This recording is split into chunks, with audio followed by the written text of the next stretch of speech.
Welcome back. Time for the Hot Topic Buzz. The homeless taking over New York City banks. New York Post reporting that banks like Chase, Citi, National, and Citizens have all been locking their doors as early as 10 p.m., keeping out the card-holding customers that need to use the ATM. Bank branch employees say that ATM lobbies have become refuges for homeless people who sleep in them overnight or use the space as toilets, creating a safety hazard for both employees and customers who are afraid to enter the lobbies.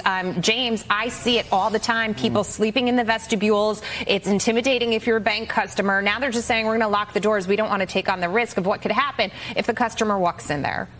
Yeah, this lawlessness, we're watching the decline of a great city, and it's just heartbreaking, and especially so since voters had the chance last year to express themselves.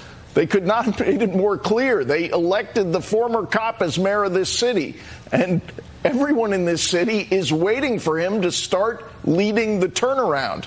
It's not happening, and we've seen how you have to lock up all kinds of even mundane items in a drugstore so that they're not stolen, and now this idea that people can't use banks because someone has decided to make it their home and bathroom is just outrageous. It is outrageous. And there are so many people that live in New York City, myself included, who are spending our hard-earned tax dollars and wondering where exactly they're going, why crime isn't being, cleaned up on the streets, why the homeless aren't going to shelters, why the mentally ill that roam the streets, Brandon, are still running around. And in the context of the forgiveness of the student loans, that this could cost taxpayers another $2,500 each, there are enough people out there who are saying enough is enough. I'm already paying for services I'm not getting. I don't want to pay anymore.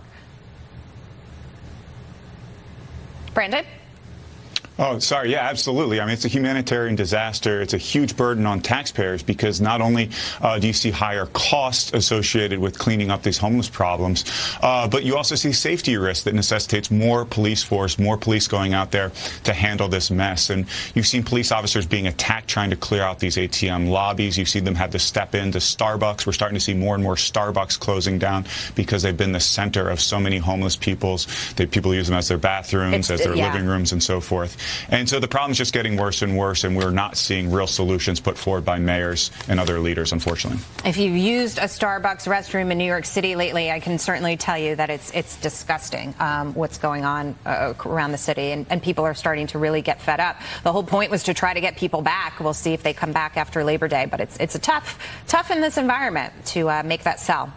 Guys, stay with me. Coming up, why my next guest says Americans are the real winner in Elon Musk's